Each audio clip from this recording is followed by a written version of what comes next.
Welcome to This Explainer. Today we are tackling something that literally almost everyone goes through, but for some reason, we rarely talk about it honestly.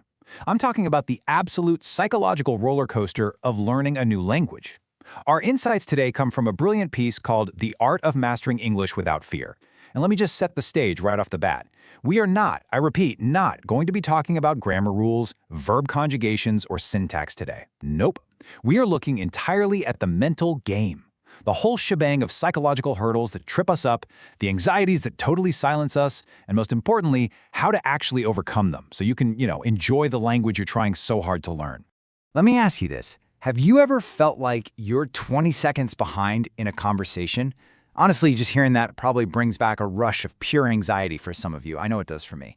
You're sitting there, someone is just speaking naturally, and your brain is frantically, desperately trying to translate word by word. And by the time you finally figured out what they meant at the start of the sentence, boom, they are already 3 sentences ahead. Our source completely nails this specific type of disheartening panic. It's that horrible feeling of trying to translate in real time and just feeling like you are hopelessly playing catch-up. Let's move into section 1 and see how this builds, the language learning panic. This is that initial, often deeply awkward stage of trying to grasp a new language. Nothing seems to stick, and your confidence? Yeah, it's on seriously shaky ground. The author explicitly talks about feeling totally disheartened and constantly panicking simply because they couldn't understand everything all at once.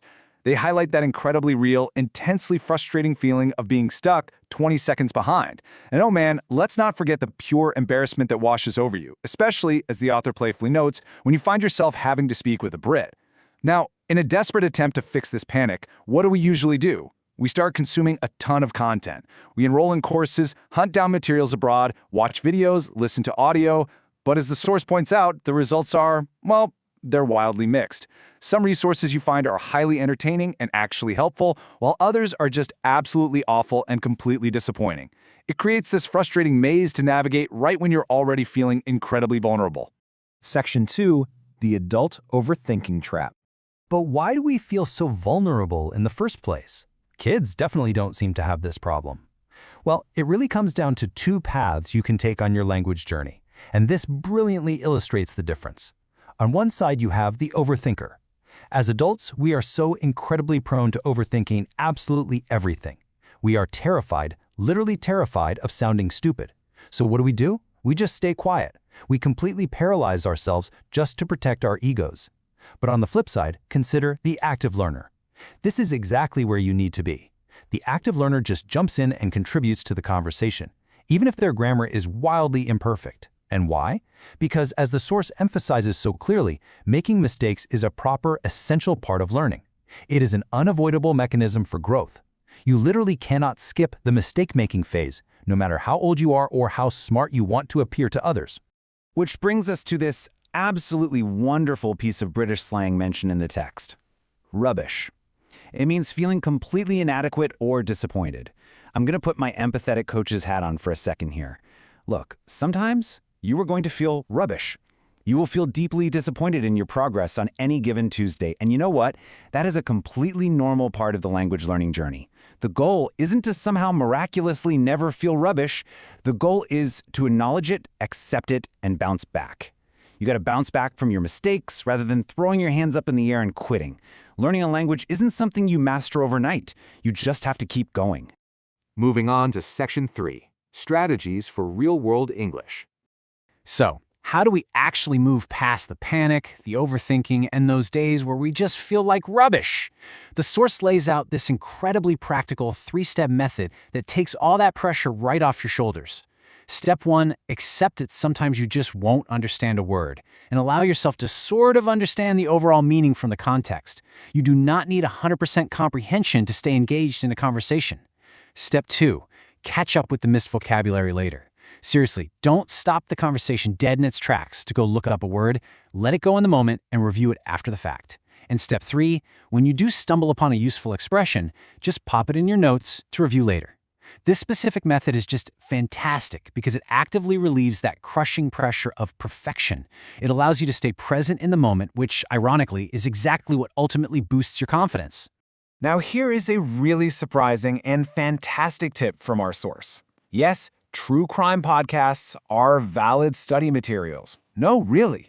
If standard textbook dialogues are boring you to tears, ditch them entirely. The author makes such an excellent point that unconventional media, like diving deep into true crime mysteries, is actually fantastic for learning how native speakers really talk.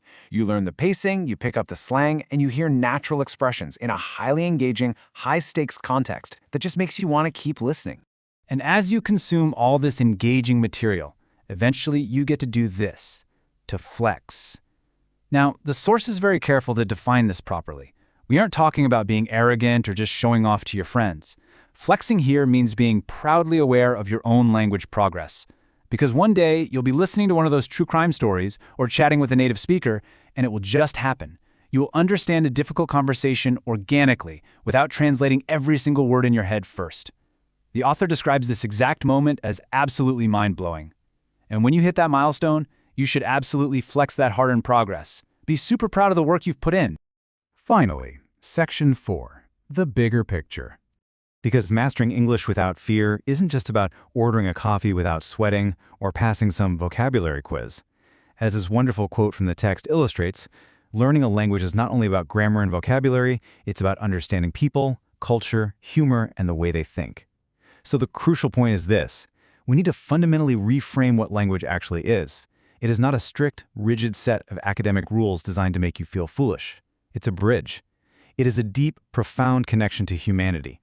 It's about unlocking a completely new way of seeing the world and connecting with people, their humor, and their culture in a way you never would have been able to otherwise.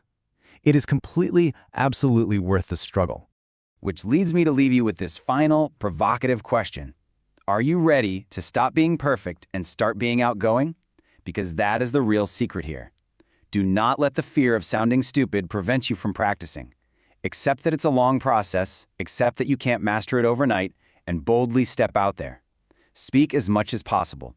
Keep learning, keep listening, and I promise you, eventually you will look back and realize just how far you've truly come. Thank you so much for joining me on this explainer. Keep practicing, and I'll catch